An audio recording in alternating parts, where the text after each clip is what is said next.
తాకట్లో ఉన్న బంగారాన్ని విడిపించి ఆ రోజున మార్కెట్ ధర కట్టి మిగిలిన డబ్బును మీకు అందిస్తుంది కొమ్మూరి గోల్డ్.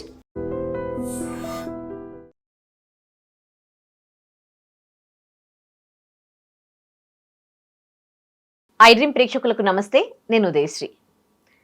ఇది భారతదేశం, హిందూ దేశం. అన్ని ధర్మాలు కూడా ఇక్కడ సమానంగా చూడబడుతుంది. అయితే ఒకవైపు అన్ని ధర్మాలు సమానం అంటూనే హిందూ ధర్మంపై చాలా మంది అవహేళనగా మాట్లాడుతూ ఉంటారు. అందులో ముఖ్యంగా ఈ మధ్య కాలంలో సోషల్ మీడియా వేదికగా, అలాగే ఏదైనా సభలు జరిగినప్పుడు ఆ స్టేజ్ పైన చాలా జాగ్రత్తగా మాట్లాడాల్సిన రాజకీయ నాయకులే కావచ్చు, సినిమా ఇండస్ట్రీ వాళ్ళే కావచ్చు, ఈ ధర్మానికి సంబంధించి అవహేళనగా మాట్లాడడంతో ఇవి సోషల్ మీడియాలో చాలా వైరల్ అయ్యి చాలా మంది నొచ్చుకుంటూ ఉన్నారు, ధర్మాన్ని గౌరవించే వాళ్ళు. ఇటీవల ప్రకాష్ రాజ్ గారు ఏవైతే రామాయణంలో ఒక సంఘటనకి సంబంధించి తీసుకుని ఆయన మాట్లాడాను ఆయన చెబుతున్నప్పటికీ కూడా ఇది మొదటిసారి కాదు. ప్రకాష్ రాజ్ పదే పదే కూడా హిందువుల మనోభావాలను దెబ్బతినేలా ఆయన మాట్లాడుతూ ఉంటారు. మరి ఇదే ఇవాల్టి మన టాపిక్. దీనిపైన మాట్లాడడానికి మనతో ఉన్నారు పబ్లిక్ స్పీకర్, మోటివేషనల్ స్పీకర్ రజనీరమ గారు. మాట్లాడదాం. నమస్తే అండి. నమస్తే ఉదయ.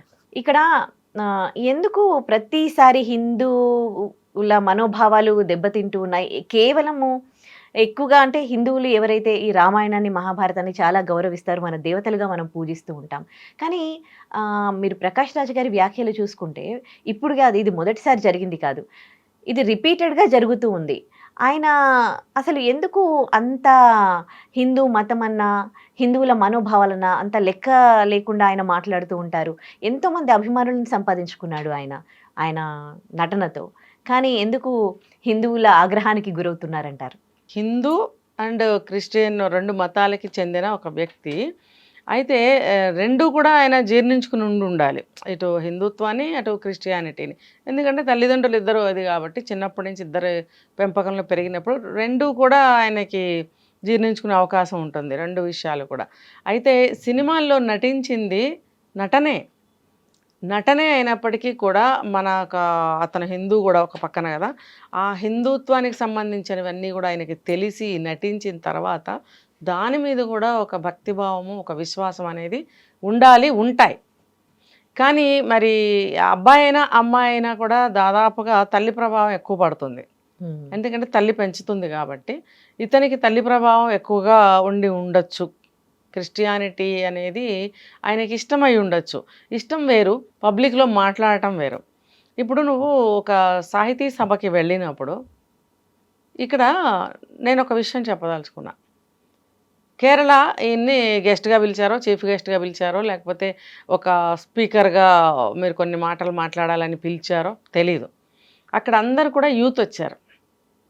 నేను చూశాను అక్కడ దాదాపు అందరు యూతే ఉన్నారు. మేబీ అదేమన్నా ఒక కాలేజ్ ఏమో.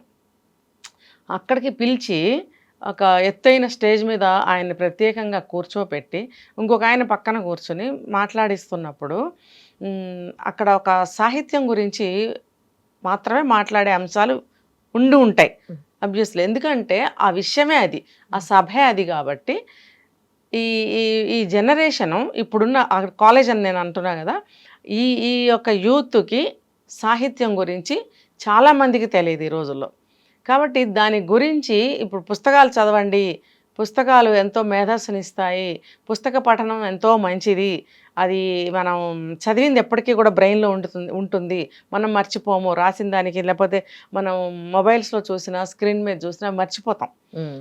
విన్నది కొంచెం త్వరగా మర్చిపోతాం, చదివింది ఇక్కడ బాగా గుర్తుంటుంది, అనుభవించింది ఇంకా బాగా గుర్తుంటుంది. ఓకే, ఇక్కడ కాబట్టి ఆ సాహిత్య పఠనం కూడా స్టూడెంట్స్కి, పిల్లలకి అలవాటు చేయటం చాలా మంచిది. ఇలాంటి విషయాలు మాట్లాడాల్సిన సభ, స్థలం. ఓకే, అక్కడికి వచ్చిన ఆడియన్స్ కూడా వాళ్ళే, యూత్. ఇప్పుడు ఇందాక నువ్వు అడిగావు ఆయన పేరేంటి అని అన్నావు, రావణాసురుడు.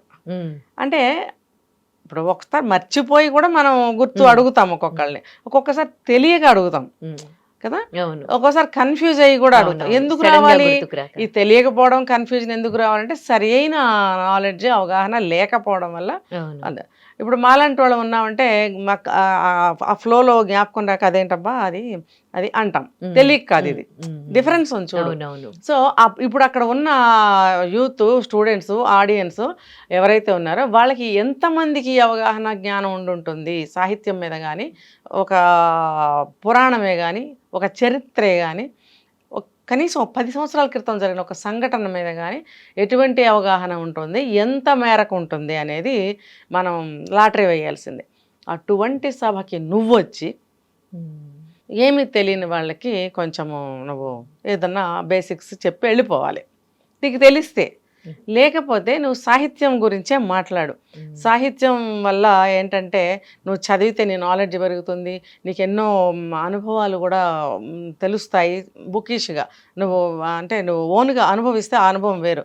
నువ్వు పుస్తకాలు చదవటం వల్ల ఎన్నో నీకు ఒక ఏమంటారంటే ఎగ్జాంపుల్స్ నీకు ఎన్నో తెలుస్తాయి. ఎప్పుడైనా నీ లైఫ్లో ఇంప్లిమెంట్ చేసుకోవడానికి అవకాశంగా ఉంటాయి కొన్ని విషయాలు చదవడం వల్ల, ఇక్కడ గుర్తుంటాయి. కాబట్టి అది నువ్వు మాట్లాడకుండా ఏవేవో మాట్లాడుతున్నావు అంటే అక్కడ అవసరమైంది నువ్వు మాట్లాడావా?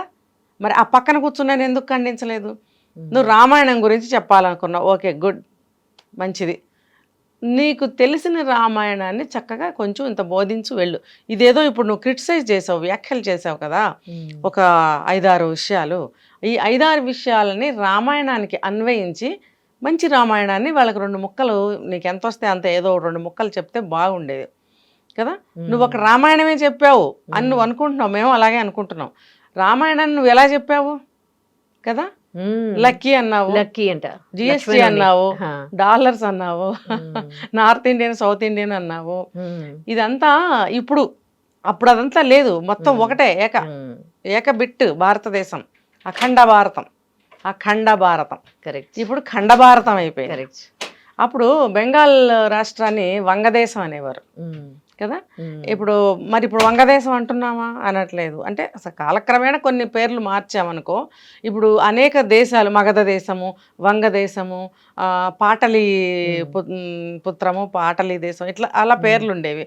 ఉన్నప్పుడు ఇప్పుడు అవన్నీ విడిపోతున్నాయి చాలా వరకు. ఇప్పుడు ఇది ఉందనుకోండి, పాకిస్తాను, లేకపోతే బంగ్లాదేశు, ఆఫ్ఘనిస్తాను, ఇట్లా చెప్పుకుంటూ పోతే వాటికి కూడా ఇలాంటి పేర్లు ఏవో ఉన్నాయి ఆ రోజుల్లో, మనకు తెలియదు. చరిత్రలు చదువుకుంటే తెలుస్తుంది. ఇప్పుడు అవన్నీ ఖండభారతం అయిపోయింది కాబట్టి ఆ పేర్లు కూడా మనకు అవసరం లేకుండా పోయినాయి. అప్పుడు ఏకభారతంగా ఉన్నప్పుడు ఇలాంటి పేర్లతో పిలిచేవాళ్ళం. అప్పుడు మనకి ఈ క్రిస్టియన్ మతాలు, ముస్లిం మతాలు ఏమి తెలియవు అసలు. ఒకటే హిందూ ధర్మం, హిందూ దేశం. ఓకే. ఇంకా చెప్పాలంటే అది సింధు నది ప్రవహిస్తూ ఉండేది కాబట్టి మనకి బ్రిటిష్ వాళ్ళు, లేకపోతే అంతకుముందు ముస్లిమ్స్ పరిపాలించి వీళ్ళందరికీ నోరు తిరక్క సింధుని హిందూ చేశారు. హిందూ అయితే భారతదేశం అని మనం అంటాం. భరతుడు పరిపాలించిన దేశం భరతఖండం మనం చెప్తాం. అయితే ఖండం అంటే ఏంటంటే ఒక కాంటినెంట్. ఇలా రకరకాలుగా డీప్గా వెళ్తే చాలా ఉంటాయి దీనికి. ఆసియా ఖండంలో మన భారతదేశం ఉంది కాబట్టి, భరతుడు పరిపాలించాడు కాబట్టి భరతఖండం అని, ఇలా చాలా ఉంది హిస్టరీకి వెళ్తే. ఇప్పుడు ఇవన్నీ ఎంతవరకు తెలుసు నీకు? ఇప్పుడు ఇలాంటి అఖండ భారతాన్ని గురించి నువ్వు ఎక్కడి నుంచో వచ్చి చాలామంది చెప్పారు. ఇప్పుడు ఈ 2-3 రోజుల నుంచి చాలామంది రకరకాలుగా చెప్పారు. ఎవరు చెప్పినా కథ ఒకటే, ఉద్దేశం ఒకటే. ఇది హోల్స్లో నుంచి దూరి లోపలికి వచ్చేసి నేనే రాజుని, నేనే అది, నేనే ఇదేని పరిపాలించడమే కాకుండా, ఆక్రమించడమే కాకుండా, మళ్ళీ ఇదేంటిది వలస కూలీలు అన్నారు కదా, వలస వచ్చింది వీళ్ళు కదా. వలస వచ్చారు, కూలీల్లాగాను ఉన్నారు, ఆధిపత్యము చేశారు. ఇప్పుడు మేమే ఆధిపత్యులం అని మాట్లాడుతున్నారు. ఇదంతటికి కారణం మన హిందువులు నోరు మూసుకుని కూర్చోవడం వల్ల, అవకాశం ఇవ్వడం వల్ల, చూస్తూ ఊరుకోవడం వల్ల, పోనీలే అని జాలిపడటం వల్ల ఇవాళ రోజున ప్రకాష్ రాజ్ అక్కడ కూర్చొని దీన్ని ఏమనాలి, అవాకులు చవాకులు అనాలా, లేకపోతే మిడిమిడి జ్ఞానం అనాలా, లేకపోతే హాస్యం అనాలా, ఎగతాళి అనాలా, హేళన అనాలా, వెక్కిరింపు అనాలా, లేకపోతే అతనికి ఏమీ తెలియని తనాన్ని కవర్ చేసుకుంటూ మాట్లాడాడు అని అనుకోవాలా? నువ్వు ఒక బ్రాహ్మడికి పుట్టినవాడివి, నీకు హిందుత్వం నీకు ఎంతవరకు కనీసం 50-50 అనుకున్నాం తల్లిదండ్రులది, 50% అయినా నీకు తండ్రిది రావాలి కదా.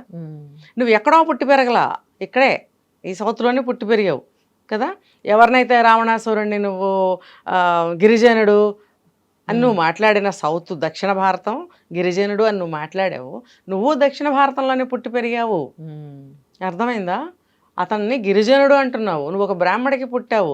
మరి రావణాసురుడు ఒక మహా విద్వాంసుడు, తన మరణానికి తనే ముహూర్తం పెట్టుకున్నాడు, పౌలస్తుడు అంటారు. మరి బ్రాహ్మడు, నువ్వు ఆ బ్రాహ్మణ కోవకి చెందినవాడివి, అదే సౌత్కి చెందినవాడివి. పోనీ అలా చెప్పుకున్నా రావణాసురుడు గిరిజనుడు అంటే మరి నువ్వు గిరిజనుడి కిందకే వస్తావు, సౌత్లో పుట్టావు కాబట్టి. ఇలా చెప్పుకుంటూ వెళ్తే బోళ్ళు అంత ఉంటుంది. మరి నాకు అర్థమవుతుంది, ఈ స్క్రిప్ట్ రాసిస్తే నువ్వు మాట్లాడి తెలుగు వచ్చు కాబట్టి తెలుగు, తమిళ వస్తే తమిళంలో నువ్వు డైలాగులు చెప్పుకున్నావేమో కానీ నీకు మరి ఇంకేం తెలీదు. నీకు అందులో జీవించావా నటనలో? కొంచెం ఎక్కువైన ఒక మాట చెప్తాను నేను. సీతమ్మ వాకిట్లో సిరిమల్ల చెట్టు అనే దాంట్లో సీతారామ కళ్యాణము భద్రాచలంలో చూపిస్తారు. అవును. అందులో ఈయనది కూడా ఒక పాత్ర. అందులో మురళీమోహన్ గారు ఇంకా ఎవరో పల్లకి మోస్తూ ఉంటే ఈయన కూర్చుని చెప్తూ ఉంటాడు కొడుకులకి రాముల వారి కళ్యాణం గురించి, ఐకమత్యం గురించి, అందరూ కలిసి ఇలాంటి సందర్భాల్లో ఎలా నడుచుకోవాలి అని కొడుకులకి చెప్తూ ఉన్నాడు. అంటే నువ్వు కూడా దేవుడి దగ్గర కూర్చొని అది అనుభవించి మాట్లాడావు కదా. ఎంత డైలాగులైనా కానీ నువ్వు ఆ పాత్రలో జీవించి నువ్వు చేసినప్పుడు నీకు కొద్దిగానైనా అందులో నటించినందుకు అంటాలి, తండ్రికి పుట్టినందుకన్నా నీకు అంటాలి. ఇలాంటి పాత్రలు నువ్వు ఎన్నో చేసావు అనేక భాషల్లో. చేసినప్పుడు నువ్వు దీన్ని హేళన చేయటం అనేది ఎంతవరకు కరెక్టు? ఇప్పుడు ఇవాళ రేపు అన్యమతస్థులు హిందూ మతాన్ని హేళన చేయటం మొదలుపెట్టారు. ఇంతమంది దేవుళ్ళ అంటే దానికి సరిగ్గా జవాబు చెప్పేవాళ్ళు కనపడటం లేదు. నేను అనేక రూపాల్లో కొలుచుకుంటాను, భగవంతుడు ఒక్కడే. నేను నాకు ఇష్టమైన రూపంలో నేను కొలుచుకుంటాను. ఆదిశంకరాచార్యులు వారు ఎందుకు పెట్టారు విగ్రహారాధన అని అంటే, ఈ హిందుత్వం పోకూడదు, భక్తి పెరగాలి అని అంటే ఆ రూపాన్ని చూస్తూ మనం మనసులో ముద్రించుకున్నట్టయితే మన భక్తి భావన పెరుగుతుంది. ఆ విగ్రహానికి అలంకారం చేయడము, పువ్వులు వేసి పూజ చేయడము, దీపం వెలిగించడము, ఇవన్నీ ధూపం దీపం నైవేద్యం, ఇవన్నీ అలంకారం, ఇవన్నీ కూడా పూజలో భాగంగా ఎందుకు చేశారు. అంతేగాని దేవుడు ఇన్ని రూపాల్లో ఉన్నాడని కాదు. ఇంకొకటి కూడా మన శాస్త్రాల్లో చెప్తారు, దేవుడు ఏ రూపంలో కావాలంటే ఆ రూపంలో కనిపిస్తాడు కాదా. ఇప్పుడు మరి మనం ఇప్పుడు సాయిబాబాని తీసుకుంటే ఆయన ఏం చెప్పారు, అనేక రూపాల్లో నేనే ఉన్నానన్నారు. నమ్మినోడు నమ్ముతాడు, నమ్మనోడు నమ్మడు. మరి ఆయన చెప్తే ఆయన మరి ముస్లిం అని అంటున్నారుగా. మరి ఆయన ఒక భగవంతుడి రూపంలో అందరూ హిందువులందరూ కొలిచారు. కొలిచినప్పుడు ఆయన నేనే వినాయకుడిని, నేనే విష్ణుమూర్తిని, నేనే దుర్గామాతని, అన్నీ నేనే అని చెప్పాడు ఆయన. మరి దాన్ని ఎవరు ఎందుకు ఖండించలేదు? అంటే మనకేంటంటే ఇప్పుడు నేను ఒక పువ్వులో దేవుణ్ణి చూడగలుగుతాను, ఒక నీళ్ళల్లో దేవుణ్ణి చూడగలుగుతాం, ఖాళీ ఆకాశంలో దేవుణ్ణి అంటే మన భావన కోసం అనేక రూపాల్లో కొలుచుకుంటాం. ఇంకొక ధర్మంలో వాళ్ళు ఏంటి, వాళ్ళు ఎంతమందిని పూజిస్తున్నారు, వాళ్ళకి అంటే డీటెయిల్స్ మనం ఏమి వాళ్ళ హిస్టరీ గురించి మనం తెలుసుకునే ప్రయత్నం చేయట్లేదు. అట్ ది సేమ్ టైం మనం మాట్లాడట్లేదు, హిందువులు మాట్లాడట్లేదు. అలాంటప్పుడు హిందువులు ఎంత దేవుళ్ళని కొలిస్తే మీకు ఎందుకు, అసలు ఎందుకు మీరు చేస్తూ ఉన్నారు? అది ఆ పాయింట్కే నేను వస్తున్నా. వీళ్ళు ఏంటంటే మీ జోలికి ఎవరు రానప్పుడు మీరు ఎందుకు వస్తున్నారు అంటే వాళ్ళ మతాన్ని ఎస్టాబ్లిష్ చేసే క్రమంలో ప్రయత్నం అన్నమాట. అది యూత్ బ్రెయిన్స్ బ్రేక్ చేసేయాలి. అక్కడ వచ్చిందంతా యూత్ కదా.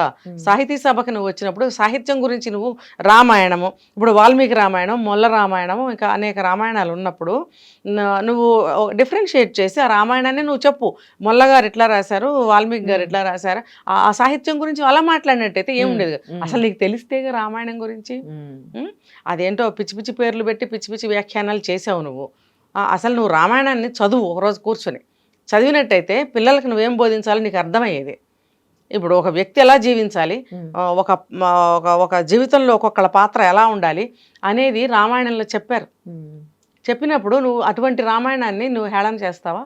ఇందాక మీరు అన్నట్లు సీతమ్మ వాకిట్లో సిరిమల్ల చెట్టులో ఇలాంటి క్యారెక్టర్స్ చేసినప్పుడు ఆ ఇంపాక్ట్ అనేది నిజంగా ఉంటుంది. చాలా మంది సెలబ్రిటీస్ తో మనం మాట్లాడినప్పుడు ఆ ఇంపాక్ట్ ఉందండి, నేను ఇలా మారిన అని చెప్తూ ఉంటారు. కానీ ఈయన ఇంత బ్యూటిఫుల్ క్యారెక్టర్స్ చేసి కూడా అందులో ఆయన ఎంతసేపు నవ్వించే ప్రయత్నం, నవ్వుతూ ఉండాలి, అందరు హ్యాపీగా ఉండాలి. కానీ దానికి కంప్లీట్ గా క్వైట్ ఆపోజిట్ కనిపిస్తారు ప్రకాష్ రాజ్ గారు. ఎప్పుడు ఏ సభలో అయినా కానీ ఆయన ఏం మాట్లాడినా చిచ్చే. అసలు ఆ క్యారెక్టర్ కి ప్రకాష్ రాజ్ గారికి సంబంధమే ఉండదు అనిపిస్తుంది. అసలు అంటే ఆయన ద్వైతీభావంలో కొట్టుకుంటున్నాడు. ఆయన ఇటు హిందువులాగా మాట్లాడలేకపోతున్నాడు, అటు క్రిస్టియన్ లాగా మాట్లాడలేకపోతున్నాడు. అసలు ఆయన ఎందుకంటే ఇంటెన్షన్ ఇట్లా ఉండి ఇంత బ్యూటిఫుల్ గా ఆయన ఎలా యాక్ట్ చేశారా అనిపిస్తుంది నాకు. డైరెక్షన్ అమ్మ, అది డైరెక్టర్ ఉంటారు. డైరెక్టరు ఇలా మాట్లాడండి, ఈ ఫీచర్స్ తో మాట్లాడండి, టోన్ వాయిస్ మాడ్యులేషన్ ఉంటుంది, దాన్ని మారుస్తూ మీరు ఇలా మార్ధవంగా మాట్లాడాలి, విచారంగా మాట్లాడాలి, కమాండింగ్గా మాట్లాడాలి, ఇలా మాట్లాడాలి అని మాట్లాడి చూపిస్తారు వాళ్ళు. చూపించినప్పుడు ఆ డైరెక్టర్ ఎవరైతే ఉన్నారో వాళ్ళు చూపిస్తారు, ఆ రకంగా వాయిస్ని తీసుకెళ్తారు వీళ్ళు. వీళ్ళదేమీ లేదు, ఉట్టి డమ్మీయే. కాకపోతే ఎంతో నేను కష్టపడ్డాను కాబట్టి, అవుట్పుట్ ఇచ్చాను కాబట్టి, మీరు ఇంత అదే ఆ మూవీ హిట్ అయితే మీరు ఇంత సంపాదిస్తారు కాబట్టి నాకింత విలువ, అంతేగాని నాకు అసలు మిగతా అన్ని శూన్యం. ఇప్పుడు ఇందాక నువ్వు అడిగిన క్వశ్చన్కి, ఏ సభలోకి వెళ్ళినా ఇట్లా కాంట్రవర్సీ అవుతున్నప్పుడు ఏంటంటే అక్కడ అతనికి ఇదమిద్దంగా ఒక స్పెసిఫిక్ అభిప్రాయం అంటూ ఏం ఉండదా? ఎక్కడికైనా వెళ్ళినప్పుడు రెండు భావాలు ఇతనిలో ప్రయాణిస్తున్నాయి చూడండి, ఇటు హిందూ ఇటు క్రిస్టియన్ భావాల రెండు ప్రవహిస్తూ ఉంటాయి వీళ్ళల్లో. అక్కడ అక్కడ అక్కడ హిందువుల దగ్గరికి వెళ్ళినప్పుడు హిందువుల్ని సమర్థిస్తూ మాట్లాడడానికి ఇక్కడ క్రిస్టియానిటీ అడ్డం రావచ్చేమో మేబీ. ఇటు క్రిస్టియన్ సభలకు వెళ్ళి మాట్లాడుతున్నప్పుడు నేను ఒక హిందువుని కదా, కంప్లీట్గా నేను ఇలా మాట్లాడటం ఏంటి అనేది ఇక్కడ కూడా ఆ హిందుత్వం అడ్డం రావచ్చు. ఈ ద్వైతీభావంతో ఎలా మాట్లాడాలి, ఎటువంటి మాటలను ఉపయోగించాలి అర్థం వచ్చి ఆవదేమో. అందుకనే ఎలా పడితే అలా మాట్లాడేసి చెత్త చేసేసి, కోడి కనుక ఇలా కెలికేసి వెళ్ళిపోతుంది కదా, గింజలు వేస్తే అది సరిగ్గా తినదు, ఇలా అంటుంది. అలా కోడి కెలికేసి వ్యవహారాన్ని వెళ్ళిపోవడం, ఇక మిగతా జనాలు గుద్దుకు చచ్చిపోవడం. అంటే మీరు ఇంటెన్షన్ తో అన్న మాటలు, అంటే ఆయన అభిప్రాయం అలా ఉంది కాబట్టి, నీ అభిప్రాయం అలా ఉన్నప్పుడు నువ్వు పేర్లు మార్చేసి డాలర్లు, జిఎస్టీలు, లక్కీలు, లేకపోతే గిరిజనుడు, పొలము, ఫలాలు ఇవన్నీ ఎందుకయ్యా నీకు? నీకు తెలిసిన రామాయణాన్ని ఒక లైన్ అన్న చెప్పి వెళ్ళిపో.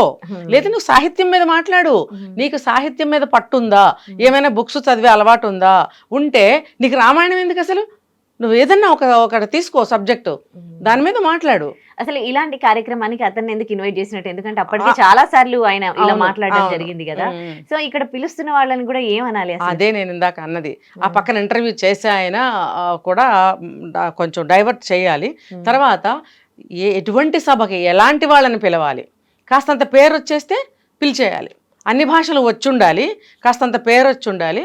అలాంటి వాడిని అయితే మనకి గిట్టుబాటు అవుతుంది, పిలిచేస్తుంటారు. ఇప్పుడు ఇతనికి అన్ని రకాల భాషలలో నటించాడు కాబట్టి, భాష మీద పట్టుంది కాబట్టి, కొంచెం వయసులో ఒక 50 సంవత్సరాల వయసుగా మనిషి కాబట్టి, బాగా సక్సెస్ఫుల్ నటుడు కాబట్టి పిలిచేయడమే.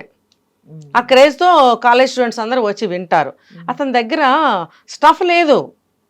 ఉన్నట్టయితే ఆ మాట్లాడే విధానం ఏంటి, అసలు అటువంటి సభకి వస్తూ ఆయన అటైర్ ఏంటి? మీరు అంటే క్రేజ్తో అంటున్నారా, లేకపోతే కావాలని సోషల్ మీడియాలో ఏదో ఒక ఇలాంటి రచ్చలైతే చూస్తూ ఉన్నారు అని, ఇలాంటి టాక్టిక్స్ కూడా ప్లే చేస్తూ ఉన్నారు? అవును. ఇప్పుడు నేనున్నాను, ఎక్కడికి వెళ్ళినా సరే ఎంత దేవుడు బొట్టు పెట్టుకుని వెళ్ళే అలవాటు ఉంది. ఇప్పుడు నేను ఆ వెళ్ళే ప్లేస్ని బట్టి కదా నేను పెట్టుకోవాలి, అది ఆలోచించం మనం. నాకు ఇది అలవాటు, రోజు ఇంత కుంకుమ బొట్టు పెట్టుకోవడం నాకు అలవాటు, అది పెట్టుకుని వెళ్ళిపోతా అంతే. అలాగే లోపల నరంలో రక్తంలో జీర్ణించుకుపోయిన ఆయన క్రిస్టియానిటీ భావాలు ఏవైతే ఉంటాయో పరమతాన్ని గౌరవించలేరు.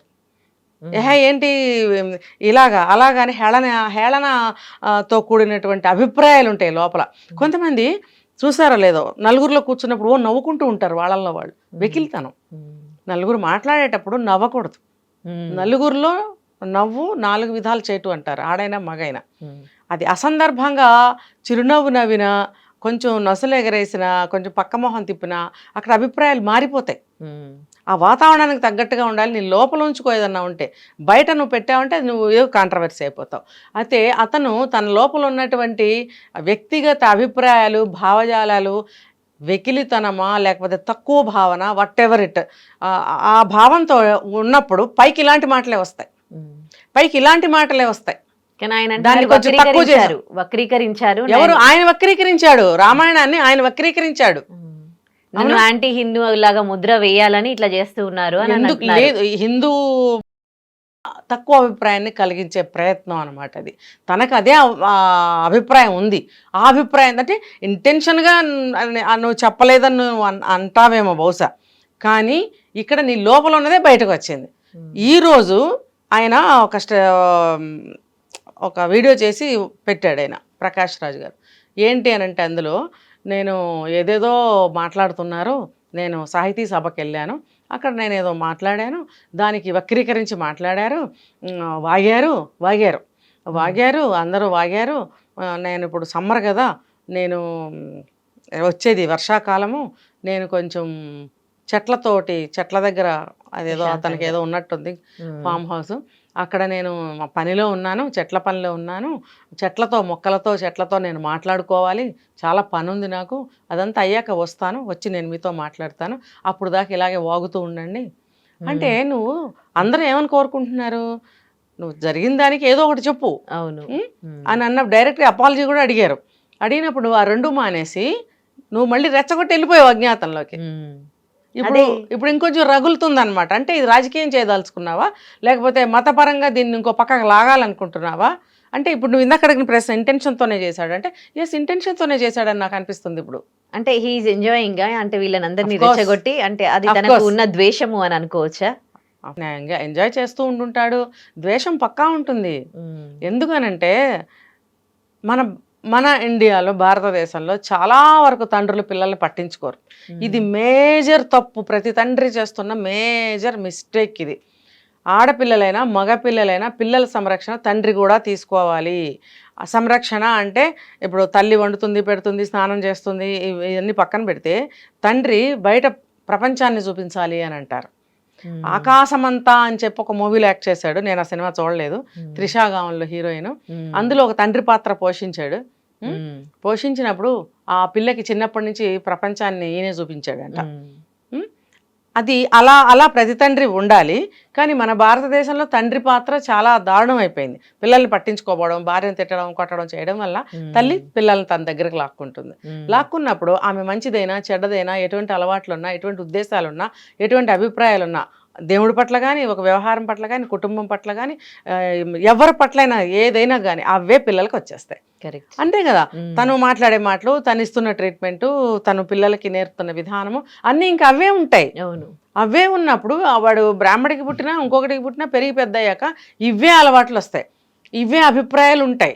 ఉన్నప్పుడు బయటకు వచ్చి మరి అలాగే మాట్లాడతాడు, ఇంకా వేరే విధంగా మాట్లాడరు. ఎందుకంటే తను చూసింది, నేర్చుకున్నది, తెలిసింది అదే.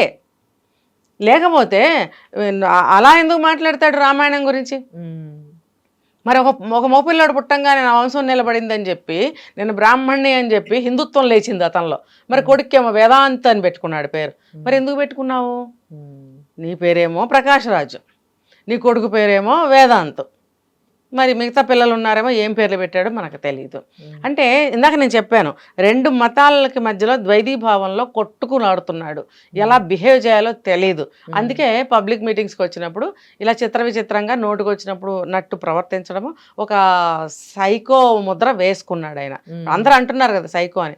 ఎలా ప్రవర్తించాలో తెలియనప్పుడు, ఎలా పడితే అలా ప్రవర్తిస్తున్నప్పుడు సైకో అని అంటారు. మరి సినిమాల్లో ఇంత అభిమానాన్ని సంపాదించుకున్న అతను హిందువుల ఆగ్రహానికి గురవుతూ ఉన్నాడు ఆయన. అసలు అంటే నిజంగా అభిమానం అంటే ఏంటి? నిజంగా అందరి ప్రేమను ఆయన సంపాదించుకోవాలి. ఇక్కడ ఆయన సంపాదించుకుంటుంది ఓన్లీ ఆయన నటనకు మాత్రమే అనుకోవచ్చా? అతను ఫర్దర్గా అతనికి ఏముంది, అక్కడేముంది? అది దేనికో పోటీ చేశాడు, ఓడిపోయాడు ఎంపీగానా ఏదో. మరి అక్కడ అభిమానం సంపాదించుకుంటే మరి గెలవాలిగా. కరెక్టే కదా. ఇది నటన వేరు, ప్రజాదరణ వేరు.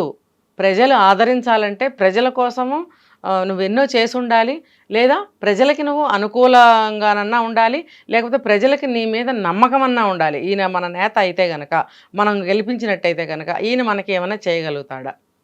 ఇప్పుడు సోను సూద్ ఉన్నారు, ఆయన మరి చేసినవన్నీ మంచి పనులు చేశారు, ప్రజల కోసం చేశారు.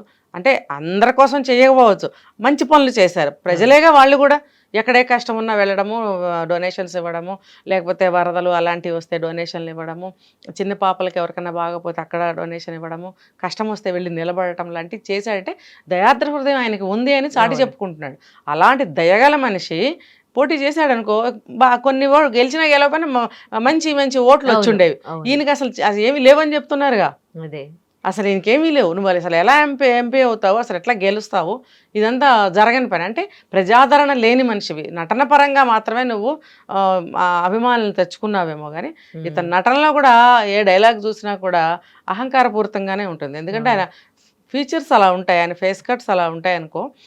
మరి అది నాకైతే చాలా చోట్ల ఆయన కొన్ని పాత్రకి సూట్ అవ్వలేదా అని అనిపిస్తుంది. సో అది అలా పెడితే, ఇప్పుడు ఇలా వాళ్ళ లోపల మతపరమైనటువంటి భావాలు ఉంచుకొని ఇలాంటి సభలకు వచ్చి యూత్ని చెడగొట్టడం, ఈ హిందుత్వం మీద చెడు అభిప్రాయం కలిగించటము, వాళ్ళ మతమే మంచిది అని చెప్పడము, పరమతాల వాళ్ళు అలా చెయ్యకూడదు. ఇప్పుడు ఈ హిందూ ధర్మ సంఘాలు, సనాతన ధర్మ సంఘాలు కొన్ని ఉన్నాయి. వాళ్ళు ఏమంటున్నారు, ముందుకు వచ్చి అందరూ ముందుకు రండి, ఇప్పుడు మన ఏ మతం జోలికి వెళ్ళట్లేదు, ఎవరు దొంగతనంగానే వచ్చారా, మరి ఏమంటారు ఆశ్రితులయ్యి వచ్చారా, ఎలా వచ్చారో వచ్చి మన ఇండియాలో ఎస్టాబ్లిష్ అయిపోయినప్పుడు మనం పక్కకి జరిగి చోటిచ్చాం, ఆశ్రయం ఇచ్చాం. ఇచ్చినప్పుడు తిన్నింటి వాసాలు లెక్క పెట్టినట్టుగా మనల్నే లేపేయాలని చూడటం, వాళ్ళ ఆధిపత్యము వాళ్ళ మెజారిటీ ఎక్కువ చేసుకోవాలని చూడటము, ఇది ఎంతవరకు సబబు? కాబట్టి మనం వాళ్ళ జోలికి వెళ్ళట్లేదు, మనం ఇంకా వాళ్ళకి ఇంత ఆశ్రయం ఇచ్చి వాళ్ళని సమాన భావంతో చూస్తున్నప్పుడు, వాళ్ళు ఇలా చేస్తున్నప్పుడు మనం ఎందుకు ఊరుకోవాలి? ఇది మన దేశం, మనది హిందూ దేశం, భారతదేశం మనది. మనం వాళ్ళకి స్నేహపూర్వకంగా ఆశ్రయం ఇచ్చాం, అలాగే ఉండండి. ఏదైనా జరిగితే మాకు కంప్లైంట్ ఇవ్వండి, మేము ఉన్నాము అని చెప్పి ఘోషిస్తున్నారు వాళ్ళు. హిందూ ధర్మ సంఘాలు, సనాతన ధర్మ సంఘాలు అనేక మంది ఉన్నారు. వాళ్ళ నెంబర్స్ కూడా ఇస్తున్నారు. ఎక్కడైనా ఏదైనా ఇలాంటిది ఏదైనా వ్యతిరేకంగా జరిగితే మాకు కంప్లైంట్ ఇవ్వండి. జస్ట్ మాట్లాడతారేమో అంటే పోరాడతాం. మేము పోరాడటం కాదు, మాతో పాటు మీరు వస్తే మాకు ఇంకా సంతోషం. అందరూ సమైక్యం అవ్వండి, అందరూ కలిస్తేనే అవుతుంది. ఒకడు మొదలు పెట్టాలి, అందరూ కలవాలి. 2, 3, 10, 100, లక్షల అందరు వెనకాల ఒక సమూహం తయారవుతుంది. ఎవరికి మటుకు వాళ్ళే ఉంటే పోరాడే వాళ్ళు నలుగురేనా, వాళ్ళకి సపోర్ట్ ఏది కదా. యూనిటీ అనేది చాలా ఇంపార్టెంట్. చాలా అవహేళనకి గురయ్యేది కూడా ఒక యూనిటీ అనేది లేకపోవడమే ప్రధాన. అందుకని మన హిందువులకి అసలు సిగ్గు, శరం, బుద్ధి, జ్ఞానం లేదు. ఏంటనంటే మనమే వదిలేస్తున్నాం. మన దాని గురించి మనకి చీమ కుట్టినట్టు ఉండటం లేదు. ఎదుటివాడు ఏమైనా మాట్లాడుతుంటే కూడా మాట్లాడుకొని అని చెప్పి టేక్ ఇట్ ఈజీగా వెళ్ళిపోతున్నాం. ఒక మస్కాబన్ విషయంలో అక్కడ అంటే టెంపుల్స్ దగ్గర మస్కాబన్ అమ్ముతూ ఉంటే మీరు హలాల్ చేసిన మస్కాబన్ అండ్ ఎక్స్పైర్ అయిన మస్కాబన్ గురించి మీరు ఇక్కడ ఎట్లా అమ్ముతారు అని కొంతమంది అక్కడ మీరు ఇక్కడ ఎట్లా అమ్ముకుంటారు అని అడగడం జరిగింది. దాని మీద మత విద్వేషాలు రెచ్చగొడుతున్నారని కొంతమంది జర్నలిస్టులే అది పెద్ద ఇష్యూగా మాట్లాడడం జరిగింది. అదే ఢిల్లీలో ఒక అమ్మాయి హోలీ ఆడుతూ ఉంటే కింద ఒక ముస్లిం పైన పడేసరికి వాళ్ళ రిలేటివ్ ని చంపేశారు. ఈ ఇష్యూ పైన ఏ జర్నలిస్టులు గాని ఎవరు గాని అంటే ఎవరైతే మాట్లాడారో వాళ్ళు మాత్రం మాట్లాడలే. అంతేందుకు గోపాల్ అనే వ్యక్తి గుల్షన్ అని పేరు మార్చారు. సో ఎంతో మందిని ఇలా మారుస్తూ ఉన్నారు. సో ఇలాంటివి మత విద్వేషాలు రెచ్చగొడుతున్నారు అని మాట్లాడిన మీరే ఇలాంటివి జరిగినప్పుడు మీరు ఎక్కడ ఉంటున్నారు, ఎందుకు మాట్లాడట్లేదు? ఆ మస్కాబ్ అన్న విషయం చాలా చిన్నది. అది ఏంటంటే అది తిరునాళ్ళ జరిగే ప్లేస్ లో అలాంటి ఎక్స్పైర్డ్ ఫుడ్ అమ్ముతున్నారు కాబట్టి అనుమానించారు. అది అనవసరంగా చిలికి ఏదో అయ్యింది. అయితే ఇక్కడ ఏంటంటే అది ఒక మతానికి సంబంధించిన విషయంగా అయితే చిత్రీకరించలేదు కదా. ఇప్పుడు ఇలాంటివి ఎక్కడైనా జరిగితే మతానికి గురించి కానీ, మొన్న ఆ మధ్య అక్కడెక్కడ ముత్యాలమ్మ గుడి దగ్గర జరిగిన గొడవలు కానీ, ఇంకా చాలా చోట్ల జరిగిన గొడవలు కానీ ఎవరి మటుకాళ్ళే ఊరుకున్నారు. ఏం జరుగుతున్నా చూస్తూ ఊరుకున్నారు. అది కూడా హైలైట్ చేయాలి కదా, మరి అక్కడంతా ఊరుకున్నారు. అందుకే ఇప్పుడు ఈ సంఘాలు ఏమంటున్నారంటే, వీళ్ళు మీరు ఒక ఫోన్ చేయండి, తర్వాత మీరు కూడా మాతో కలవండి. ఇప్పుడు ఈ ఊర్లో ఒకటి, ఆ ఊర్లో ఒకటి, అలా ఉంటాయి సంఘాలు. వాళ్ళకి మీరు సపోర్ట్ చేయండి, మీరు కలవండి అంటే కలిసి పోరాడండి అంటున్నారు. ఇప్పుడు మన హిందువులు ఎవరు పట్టించుకోకుండా ఉంటే, ఆ పోరాడే వాళ్ళు నలుగురు ఉంటే ఎలా కుదురుతుంది? కుదరదు కదా. అందరూ కలిస్తేనే కదా. ఇంత పెద్ద భారతదేశంలో మన మెజారిటీ ఉన్నాం మనము. బయట నుంచి వచ్చిన వాళ్ళు పాపులేషన్ పెంచేస్తున్నారు. మనం చూస్తూ ఊరుకుంటే మనం ఉండం. కాబట్టి ఐకమత్యం చాలా ఇంపార్టెంట్. ఇప్పుడు బ్రతకనిద్దామని చెప్పే కదా, అందరూ కలిసే ఉంటున్నాం కదా.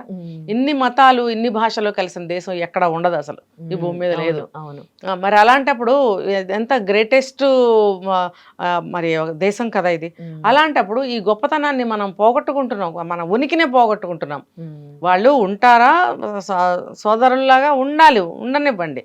కానీ ఇలాంటి రెచ్చగొట్టి మన హిందువుల్ని రెచ్చగొట్టి మన హిందుత్వాన్ని, ఆ భావాన్ని వాళ్ళలో తీసేసే విధంగా ఈ పబ్లిక్ మీటింగ్స్, స్పీచ్లు ఇవ్వటం అనేది చాలా నేరం అది. ఇక్కడ ఇంకొక పాయింట్ నేను మాట్లాడదలుచుకున్నా. అక్కడ వీళ్ళు ఫైట్ చేయట్లేదు, యూనిటీ లేదు, అదొకటి. కానీ ఇలాంటి ఇష్యూస్ ని సోషల్ మీడియాలో హైలైట్ చేసే ఒక బాధ్యత కలిగిన ఇన్ఫ్లుయెన్సర్స్ కొంతమంది యూట్యూబ్ ఛానల్స్ పెట్టుకున్న వాళ్ళు కూడా మరి ఇలాంటి ఇప్పుడు అక్కడ మస్కాబన్ విషయంలో మీకు అంత బాధ అనిపించిందే, మత విద్వేషాలు రెచ్చగొడుతున్నారు అని ఒక స్టోరీస్ చేయడం జరిగిందే మీరు. మరి ఇలా టెంపుల్స్ పైన అటాక్ జరిగినప్పుడు కానీ ఒక అదేంటి హోలీ రోజు హోలీ పడిందని ఎవరైతే అది జరిగినప్పుడు కానీ, లేకపోతే ఒక గోపాల్ గుల్షన్ గా మారినప్పుడు కానీ, ఒక ఎన్టీసీలో ఎంతో మంది అదే ఎన్టీసీలోనే జరిగింది అనమాట. గోపాల్ అనే వ్యక్తి ఒక అబ్బాయి 150 మంది 180 మంది అమ్మాయిలను రేప్ చేశాడు 19 ఏళ్ళు. అప్పుడు మీరందరూ ఎక్కడున్నారు, అవి ఎందుకు చేయట్లేదు అని నేను అడుగుతున్నా. వీళ్ళెంత బాధ్యతగా ఉండాలి ఇన్ఫ్లుయెన్సర్స్. కేసు పెట్టి ఊరుకుంటున్నారు అంటే వీళ్ళ బాధ్యతను విస్మరించి కేసు పెట్టేసి ప్రభుత్వం మీద వదిలేస్తున్నారు. అంటే అందులో ఏం జరిగిందో చూపించాల్సిన బాధ్యత కూడా అక్కడ ఇక్కడ మీకు మత విద్వేషం కనిపించింది, ఇక్కడ మీకేం కనిపించట్లేదా? బలవంతంగా మత మార్పిడులు చేయిస్తుంటే మీకు కనిపించట్లేదా? అది కూడా చేయాల్సిన బాధ్యత మీపై ఉంది కదా. ఉంది. వీళ్ళు కాషస్గా ఉండటము, అలాంటివి ఏమన్నా జరిగినప్పుడు ఎదిరించడము, పబ్లిక్ చేయడము, ఆ విషయాల్ని తర్వాత మీరు అన్నట్టు హైలైట్ చేయటము లాంటివి మన బాధ్యత. అది ఆ బాధ్యతను విస్మరించి డ్రగ్స్ తీసుకోవడము, తాగడము, తినడము, తందనాలాడటము, అమ్మాయిలను ట్రాప్ చేయటము, లేకపోతే లవ్లు అనటము, ఆత్మహత్యలు, హత్యలు ఇవే చేసుకుంటున్నారు. కానీ మన భారతదేశ పౌరులుగా మన బాధ్యత ఏమిటి? తల్లిదండ్రులు కూడా పుట్టిన దగ్గర నుంచి పిల్లలకి దేశభక్తి ఎక్కడ నేర్పిస్తున్నారు? నేర్పించట్లేదు. తల్లిదండ్రులు కూడా ఒక మెకానికల్గా తయారైపోయారు. పిల్లలకి నేర్పడానికి వాళ్ళ దగ్గర కూడా ఎసెన్స్ ఏమి లేదు. వాళ్ళ దగ్గర కూడా కనీసం మన మన మన హిందుత్వం మీద భక్తిభావాన్ని, దేశం మీద ఒక దేశభక్తిని అన్న పెంచే మాటలు కూడా చెప్పటం లేదు అని అంటే అసలు పెద్దవాళ్లే ముందు చెడిపోయారు అనిపిస్తుంది.